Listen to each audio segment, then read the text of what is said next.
Hello! Time for Chapter 10 of Harry Potter and the Chamber of Secrets. The Rogue Bludger.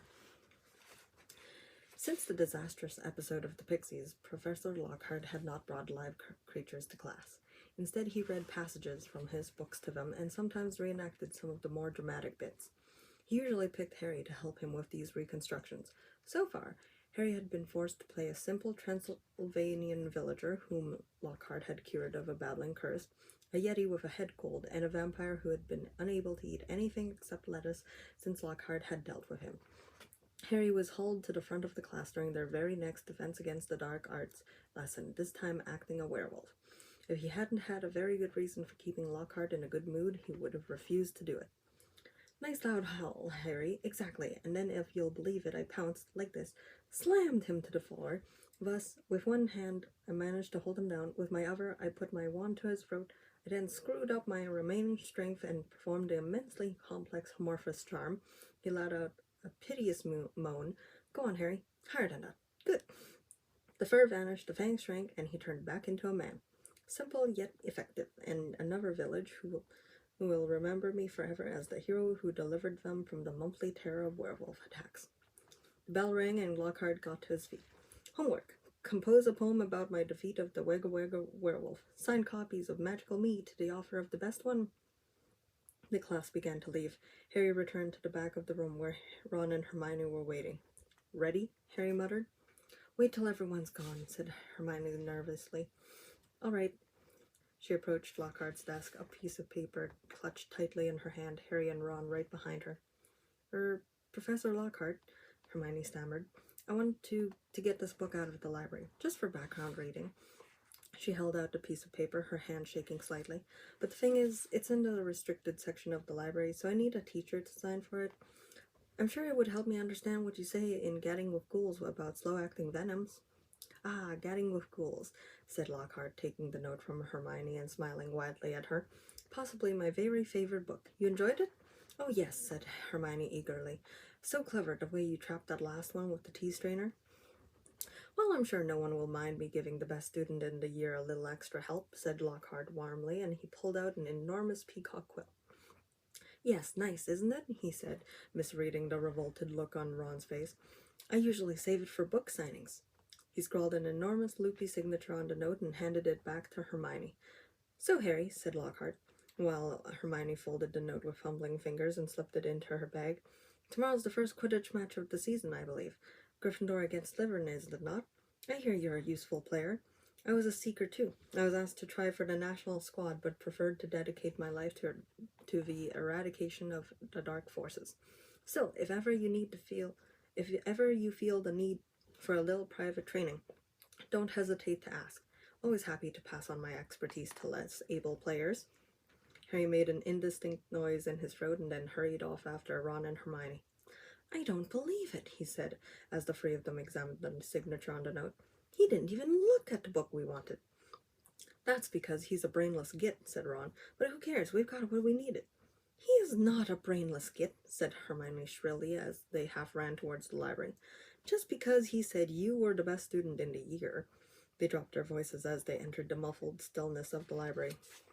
Madame Pince, the librarian, was a thin, irritable woman who looked like an underfed vulture. Most potent potions, she repeated suspiciously, trying to take the note from Hermione, but Hermione wouldn't let go. I was wondering if I could keep it, she said breathlessly. Oh, come on, said Ron, wrenching it from her grasp and thrusting it at Madame Pince. We'll get you another autograph. Lockhart will sign anything if it stands still long enough. Madame Pince held the note up to the light, as though determined to detect the forgery, but it passed the test. She stalked away between the lofty shelves and returned several minutes later carrying a large and moldy-looking book. Hermione put it carefully into her bag and they left, trying not to walk too quickly or look too guilty. 5 minutes later, they were barricaded in Moaning Myrtle's out-of-order bathroom once again. Hermione had overridden Ron's objections by pointing out that it was the last place anyone in their right minds would go, so they were guaranteed some privacy. Moaning Myrtle was crying noisily in her cubicle, but they were ignoring her and she them. Hermione opened most potent potions carefully, and the three of them bent over the damp-spotted pages. It was clear from a glance why it belonged in the restricted section. Some of the potions had effects almost too gruesome to think about, and there were some very unpleasant illustrations, which included a man who seemed to have been turned inside out, and a witch sprouting several extra pairs of arms out of her head. "Here it is," said Hermione excitedly as she found a page headed "The Polyjuice Potion." It was decorated with drawings of people halfway through transforming into other people. Harry sincerely hoped the artist had imagined the looks of intense pain on their faces. "This is the most complicated potion I've ever seen," said Hermione as they scanned the recipe. "Lacewing flies, leeches, fluxweed, and knotgrass," she murmured, running her finger down the list of ingredients. "Oh, they're easy enough. They're in the student store cupboard. We can help ourselves. Ooh, look, powdered horn of a bicorn. Don't know where we're going to get that. Shredded skin of a boomslang. That'll be tricky, too. And, of course, a bit of whoever we want to change into." "Excuse me," said Ron sharply. "What do you mean a bit of whoever we're changing into? I'm drinking nothing with crab's toenails in it." Hermione continued as though she hadn't heard him. "We don't have to worry about that yet, though, because we add those bits last." Ron turned speechless to Harry, who had another worry. "Do you realize how much we're going to have to steal, Hermione? Shredded skin of boomslang, that's definitely not in the student's cupboard. What are we going to do? Break into Snape's private stores? I don't know if this is a good idea." Hermione shut the book with a snap. "Well, if you two are going to chicken out, fine," she said. There were bright pink patches on her cheeks, and her eyes were brighter than usual. "I don't want to break rules, you know. I think threatening Muggleborns is far worse than brewing up a difficult potion. But if you don't want to find out if it's Malfoy, I'll go straight to Madame Pince now and hand the book back in." "I never thought I'd see the day when you'd be persuading us to break rules," said Ron. "All right, we'll do it. But not toenails, okay?" "How long will it take to make, anyway?" said Harry, as Hermione, looking happier, opened the book again. "Well, as the fluxweed has got to be picked at full moon, and the lacewings have got to be stewed for 21 days, I'd say it'd be ready in about a month, if we can get all the ingredients." "A month," said Ron. "Malfoy could have had half the Muggleborns in school by then." But Hermione's eyes narrowed dangerously again, and he added swiftly, "But it's the best plan we've got, so full steam ahead, I say." However, while Hermione was checking the coast was clear for them to leave the bathroom, Ron muttered to her Harry, "It'll be a lot less hassle if you can just knock Malfoy off his broom tomorrow." Harry woke early on Saturday morning and lay for a while thinking about the coming Quidditch match. He was nervous, mainly at the thought of what Wood would say if Gryffindor lost, but also at the idea of facing a team mounted on the fastest racing brooms gold could buy. He had never wanted to beat Slytherin so badly. After half an hour of lying there with his insides churning, he got up, got dressed, and went down to breakfast early, where he found the rest of the Gryffindor team huddled at the long empty table, all looking uptight and not speaking much. As 11 o'clock approached, the whole school started to make its way down to the Quidditch Stadium. It was a muggy sort of day, with a hint of thunder in the air. Ron and Hermione came hurrying over to wish Harry good luck as he entered the changing rooms. The team pulled on their scarlet Gryffindor robes, then sat down to listen to Wood's usual pre-match pep talk. "Slytherin have better brooms than us," he began. "No point denying it. But we've got better people on our brooms. We've trained harder than they have. We've been flying in all weathers." "Too true," muttered George Weasley. "I haven't been properly dry since August. And we're going to make them rue the day they had that little bit of slime Malfoy buy his way onto their team." Chest heaving with emotion, Wood turned to Harry. "It'll be down to you, Harry, to show them that a seeker has to have something more than a rich father. Get to that snitch before Malfoy or die trying, Harry, because we've got to win today. We've got to." "So no pressure, Harry," said Fred, winking at him. As they walked out onto the pitch, a roar of noise greeted them. Mainly cheers, because Ravenclaw and Hufflepuff were anxious to see Slytherin beaten, but the Slytherins in the crowd made their boos and hisses heard too. Madam Hooch, the Quidditch teacher, asked Flint and Wood to shake hands, which they did, giving each other threatening stares and gripping rather harder than was necessary. "On my whistle," said Madam Hooch. 3, 2, 1. With a roar from the crowd to speed them upwards, the 14 players rose towards the leaden sky. Harry flew higher than any of them, squinting around for the snitch. "All right there, Scarhead," yelled Malfoy, shooting underneath him as though to show off the speed of his broom. Harry had no time to reply. At that very moment, a heavy black bludger came pelting towards him. He avoided it so narrowly that he felt it ruffle his hair as it passed. "Close one, Harry," said George, streaking past him with his club in his hand, ready to knock the bludger back towards the Slytherin. Harry saw George give the bludger a powerful whack in the direction of Adrian Pusey, but the bludger changed direction in midair and shot straight for Harry again. Harry dropped quickly to avoid it, and George managed to hit it hard towards Malfoy. Once again, the bludger swerved like a boomerang and shot at Harry's head. Harry put on a burst of speed and zoomed towards the other end of the pitch. He could hear the bludger whistling along behind him. What was going on? Bludgers never concentrated on one player like this. It was their job to try and unseat as many people as possible. Fred Weasley was waiting for the bludger at the other end. Harry ducked as Fred swung at the bludger with all his might. The bludger was knocked off course. "That's done it," Fred yelled happily, but he was wrong. As though it was magnetically attracted towards Harry, the bludger pelted after him once more, and Harry was forced to fly off at full speed. It had started to rain. Harry felt heavy drops fall onto his face, splattering onto his glasses. He didn't have a clue what was going on in the rest of the game until he heard Lee Jordan, who was commentating, say, "Slytherin leads 60 points to 0. The Slytherin's superior brooms were clearly doing their jobs, and meanwhile the mad bludger was doing all it could to knock Harry out of the air. Fred and George were now flying so close to him on either side that Harry could see nothing at all except their flailing arms, and had no chance to look for the snitch, let alone catch it. "Someone's tampered with this bludger," Fred grunted, swinging his bat with all its might at it as it launched a new attack on Harry. "We need time out," said George, trying to signal to Wood and stop the bludger breaking Harry's nose at the same time. Wood had obviously got the message. Madame Hooch's whistle rang out, and Harry, Fred, and George dived for the ground, still trying to avoid the mad bludger. "What's going on?" said Wood, as the Gryffindor team huddled together while Slytherins in the crowd jeered. "We're being flattened. Fred, George, where were you when that bludger stopped Angelina scoring?" "We were 20 feet above her, stopping the other bludger murdering Harry, Oliver," said George angrily. "Someone's fixed it. It won't leave Harry alone. It hasn't gone for anyone else all game. The Slytherins must have done something to it." "But the bludgers have been locked in Madame Hooch's office since our last practice, and there was nothing wrong with them then," said Wood anxiously. Madame Hooch was walking towards them. Over her shoulder, Harry could see the Slytherin team jeering and pointing in his direction. "Listen," said Harry as she came nearer and nearer, "with you two flying around me all the time, the only way I'm going to catch the snitch is if it flies up my sleeve," said Harry. "Go back to the rest of the team and let me deal with the rogue one." "Don't be thick," said Fred. "It'll take your head off." Wood was looking from Harry to the Weasleys. "Oliver, this is mad," said Alicia Spinnet angrily. "You can't let Harry deal with that thing on his own. Let's ask for an inquiry. If we stop now, we'll have to forfeit the match," said Harry, "and we're not losing to Slytherin just because of a mad bludger. Come on, Oliver, tell him to leave me alone." "This is all your fault," George said angrily to Wood. "Get the snitch or die trying. What a stupid thing to tell him." Madame Hooch had joined them. "Ready to resume play?" she asked Wood. Wood looked at the determined look on Harry's face. "All right," he said. "Fred, George, you heard Harry.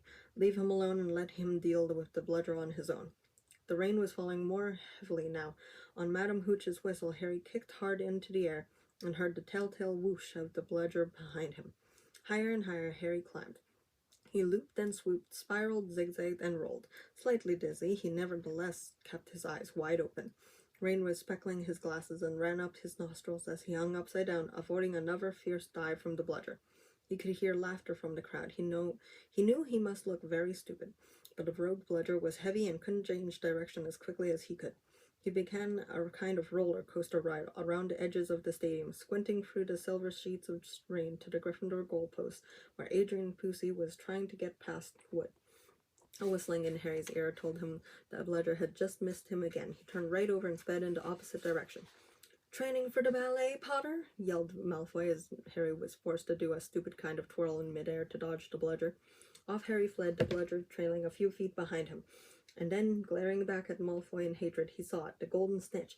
It was hovering inches above Malfoy's left ear, and Malfoy, busy laughing at Harry, hadn't seen it. For an agonizing moment, Harry hung in midair, not daring to speed towards Malfoy in case he looked up and saw the snitch. Wham! He had stayed still a second too long. The bludger had hit him at last, smashed into his elbow, and Harry felt his arm break.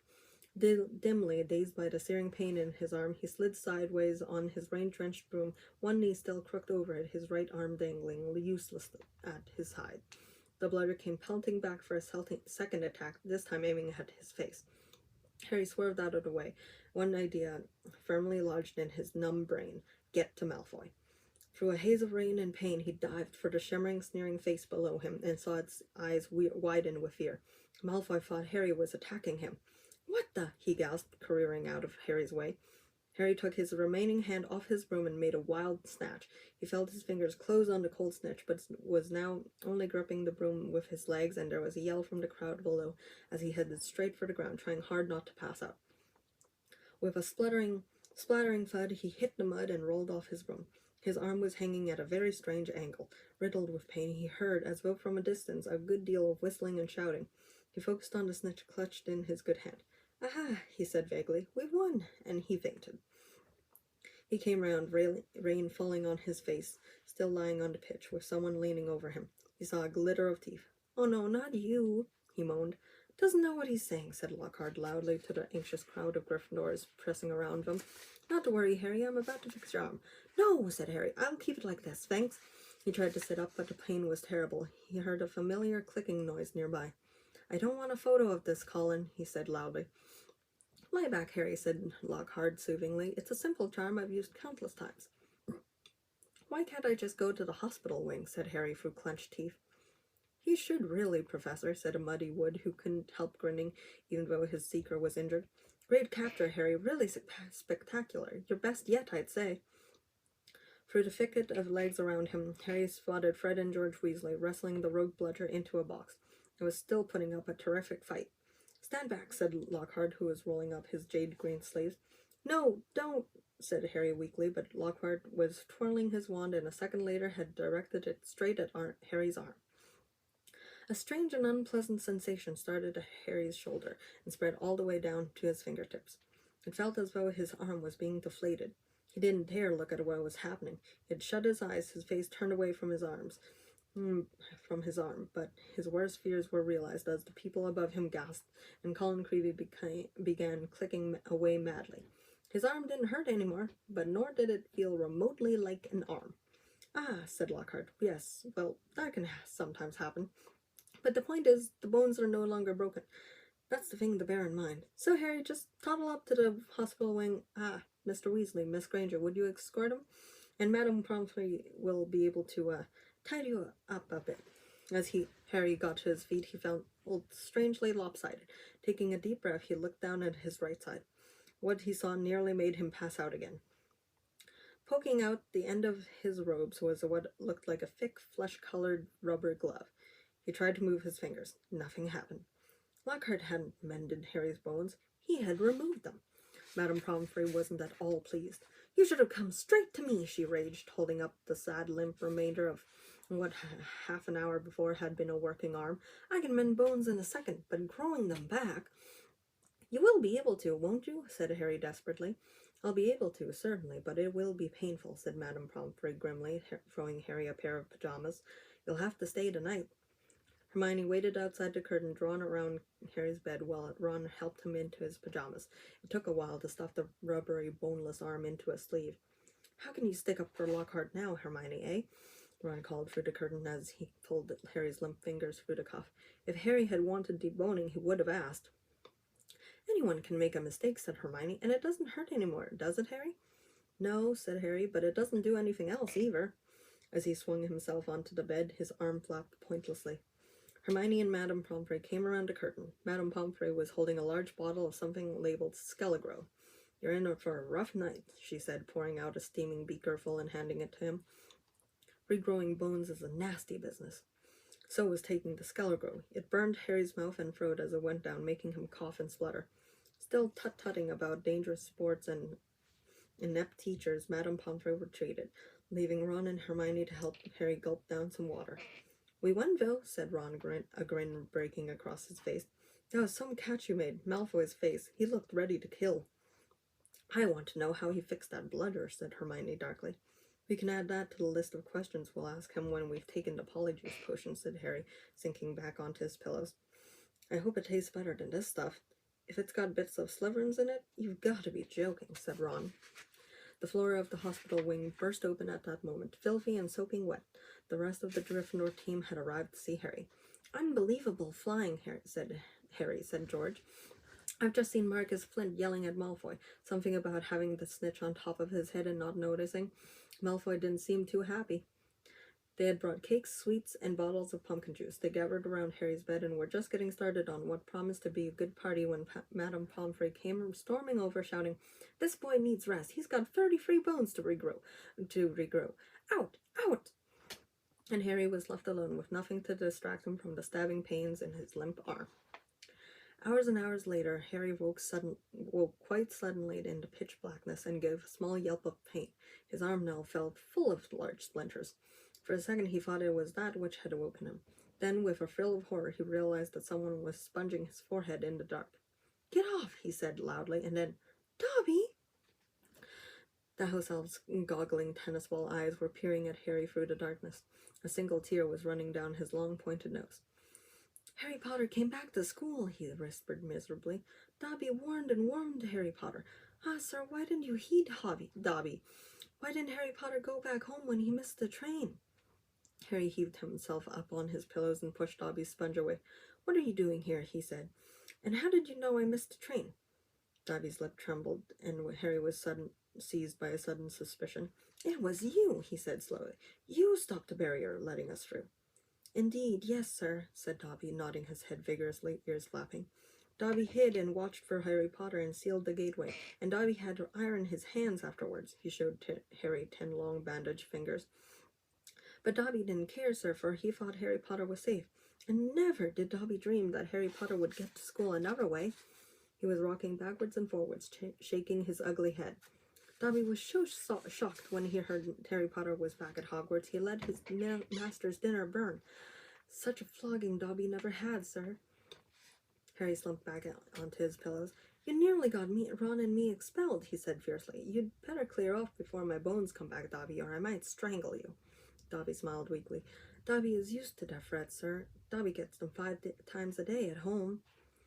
He blew his nose on a corner of the filthy pillowcase he wore, looking so pathetic that Harry felt his anger ebb away in spite of himself. "Why do you wear that thing, Dobby?" he asked curiously. "This, sir," said Dobby, plucking at the pillowcase. "'Tis a mark of the house elf's enslavement, sir.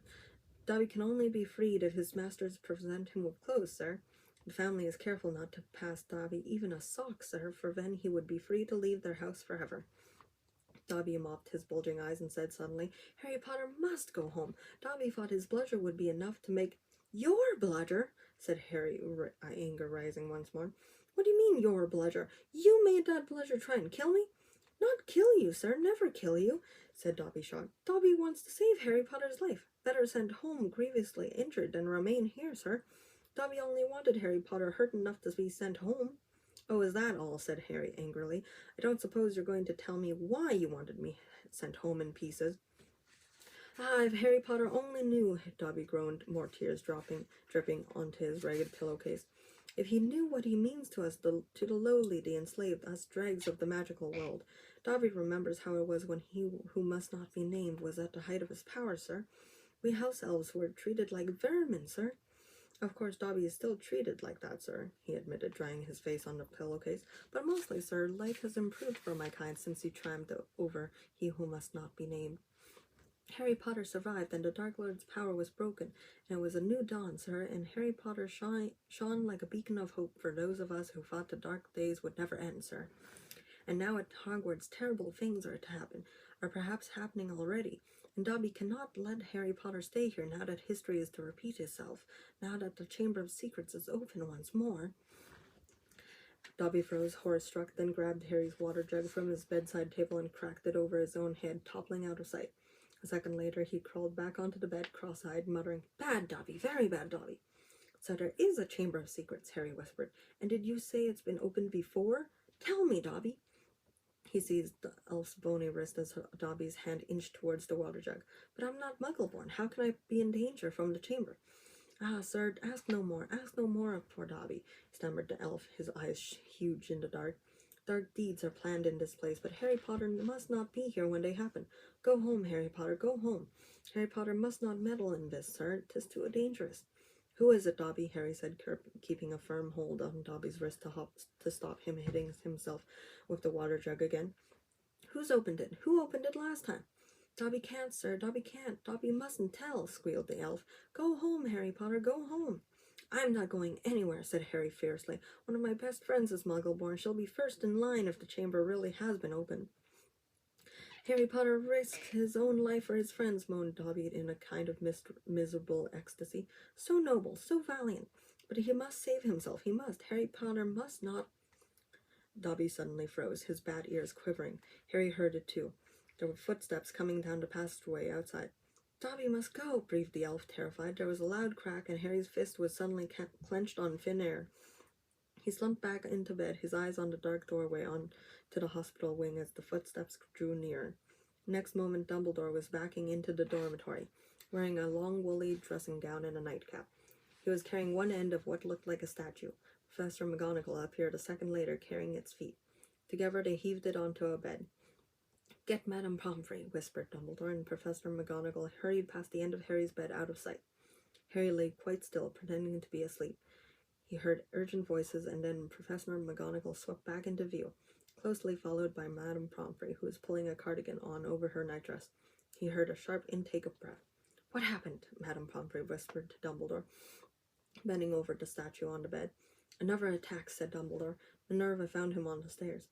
There's a bunch of grapes next to him, said Professor McGonagall. We think he was trying to sneak up here to visit Potter. Harry's stomach gave a horrible lurch. Slowly and carefully he raised himself a few inches so he could look at the statue on the bed. A ray of moonlight lay across its staring face. It was Colin Creevey. His eyes were wide and his hands were stuck up in front of him, holding his camera. Petrified? Whispered Madame Pomfrey. Yes, said Professor McGonagall, but I shudder to think. If Albus hadn't been on the way downstairs for hot chocolate, who knows what might have. The three of them stared down at Colin. Then Dumbledore leaned forward and prized the camera out of Colin's rigid grip. You don't think he managed to get a picture of his attacker? Said Professor McGonagall eagerly. Dumbledore didn't answer. He prized open the back of the camera. Good gracious, said Madame Pomfrey. A jet of steam had hissed out of the camera. Harry, 3 beds away, caught the acrid smell of burnt plastic. Melted, said Madame Pomfrey wonderingly. All melted. What does this mean, Albus? Professor McGonagall asked urgently. It means, said Dumbledore, that the Chamber of Secrets is indeed open again. Madame Pomfrey clapped a hand to her mouth. Professor McGonagall stared at Dumbledore. But Albus, surely, who? The question is not who, said Dumbledore, his eyes on Colin. The question is how. And from what Harry could see of Professor McGonagall's shadowy face, she didn't understand this any better than he did.